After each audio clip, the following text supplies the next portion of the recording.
अच्छा, अब जो आप तस्वीर देख रहे हैं, इसमें एक चीज़ आपने समझनी है कि ये सेकंड पर्सन है। सेकंड पर्सन अरबी में कहते हैं मुख़ातब, यानी ऐसा शख़्स जिससे आप गुफ्तगू फ़रमा रहे हैं, जिसको आप अपनी बात करते हुए मुख़ातब समझ रहे हैं, ठीक है? तो इंग्लिश में जिस तरह मेल हो या फीमेल हो और एक हों, तो उनके लिए यू का लफ़्ज़ इस्तेमाल होता है। इसमें कोई डिफ़रेंस नहीं होता कि मेल के लिए यू होगा या फीमेल के लिए यू होगा। एक ही लफ़्ज़ है यू, चाहे वो मेल हो या फीमेल हो। लेकिन अरबी में फ़र्क है। अरबी में अगर आप मेल को मुख़ातब कर रहे हैं, तो आपने अनता पढ़ना है, ता के ऊपर फ़तहा पढ़ना है। तो अगर आप फीमेल को मुख़ातब कर रहे हैं, तो आपने अंती पढ़ना है, ता के नीचे कसरा पढ़ना है। तो मेल के लिए अंता और फीमेल के लिए अंती। और इसी तरह अगर 2 पर्सन हैं सामने, चाहे वो एक मर्द है, एक औरत है, तो इंग्लिश में तो सेम ही है, यू का लफ़्ज़ इस्तेमाल होता है।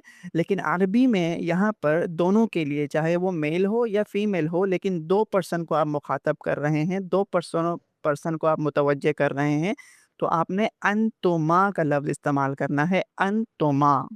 अच्छा, इसी तस्वीर में ही अगर आप देखें तो नीचे अब 2 लफ़्ज़ और मौजूद हैं। एक है अंतुम और एक है अंतुन्ना।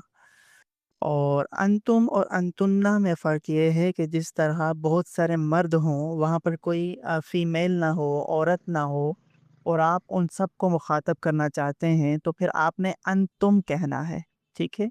अंतुम वहाँ इस्तेमाल होगा जहाँ पर सिर्फ़ मर्द हों और 3 से ज़्यादा हों।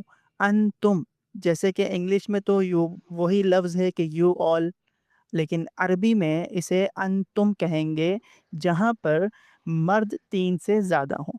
लेकिन अगर कोई ऐसी जगह है जहाँ पर ख़वातीन जो हैं, जहाँ पर फ़ीमेल जो हैं, औरतें हैं और 3 से ज़्यादा हैं, तो वहाँ पर आपने अरबी में अंतुन्ना कहना है, अंतुन्ना।